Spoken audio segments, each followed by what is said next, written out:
In the hidden corners of the world lives a creature so small yet so strange. It carries the name of a monster. The goblin spider, no bigger than a grain of rice. It hides beneath soil, stones, and leaf litter. A ghost in miniature.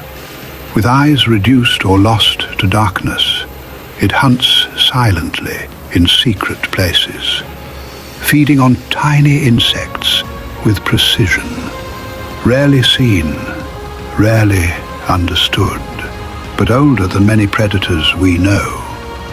The goblin spider, a tiny phantom with the soul of a monster.